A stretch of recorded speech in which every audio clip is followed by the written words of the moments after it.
అమెరికాలో తెలుగు ఎన్ఆర్ఐ యువతి దారుణ హత్యకు గురైంది. ఈ ఘటనతో అమెరికాలో మరోసారి తెలుగు కుటుంబాన్ని విషాదం ముంచెత్తింది. భారత సంతతికి చెందిన 27 ఏళ్ల యువతి నిఖితా గోడిశాల దారుణ హత్యకు గురైంది.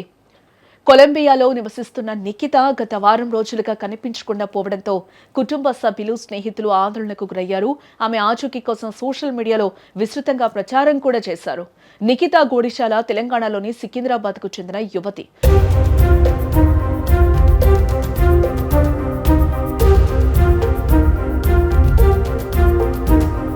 కొన్నేళ్ల క్రితం ఉన్నత చదువుల కోసం అమెరికా వెళ్లింది.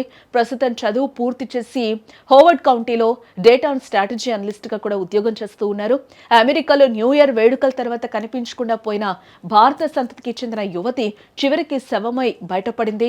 ఈ ఘటన ఇప్పుడు అమెరికాతో పాటు భారత్ లోనూ కూడా సంచలనం సృష్టిస్తోంది.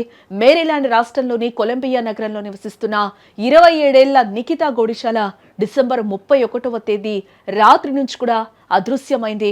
కాగా నిఖిత మృతదేహం ఆమె మాజీ ప్రియుడు అర్జున్ శర్మ అపార్ట్మెంట్లో లభ్యం అవ్వటం ఇప్పుడు సంచలనం సృష్టించిందని చెప్పుకోవచ్చు.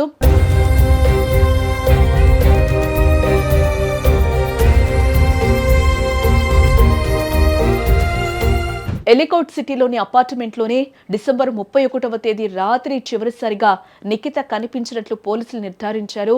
ఇక్కడే మరో షాకింగ్ విషయం కూడా బయటపడింది. నిఖిత కనిపించడం లేదంటూ పోలీసులకు ఫిర్యాదు చేసిన వ్యక్తి కూడా మాజీ ప్రియుడు అర్జున్ శర్మనే. ఫిర్యాదు చేసిన రెండో రోజే అంటే జనవరి 2న అర్జున్ అమెరికా వదిలి భారత్కి పారిపోయినట్లు కూడా పోలీసులు గుర్తించడం జరిగింది. అర్జున్ పరారైన విషయం తెలుసుకున్న పోలీసులు సెర్చ్ వారెంట్తో అతడి అపార్ట్మెంట్ను తనిఖీ చేయగా కత్తిపోట్లతో నిఖిత మృతదేహం లభ్యమైంది. డిసెంబర్ 31 రాత్రే హత్య జరిగినట్లు పోలీసులు నిర్ధారించారు. అయితే హత్యకు గల కారణాలు ఇంకా తెలియాల్సి ఉంది. నిఖిత హత్యకు ముందే ప్లాన్ చేసినట్లు పోలీసులు కూడా అనుమానిస్తూ ఉన్నారు.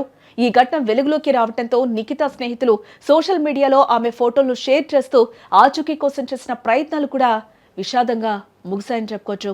సికింద్రాబాద్ మూలాలున్న నిఖిత కుటుంబానికి వార్త తీరని విషాదాన్ని మిగిల్చింది.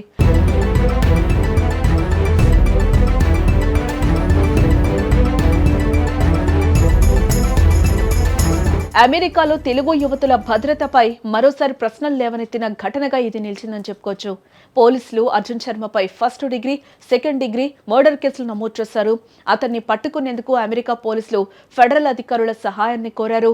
అరెస్ట్ వారెంట్ జారీ చేశారు. భారత్కు పారిపోయిన అతన్ని పట్టుకునేందుకు అమెరికా ఫెడరల్ అధికారులు రంగంలోకి దిగారు.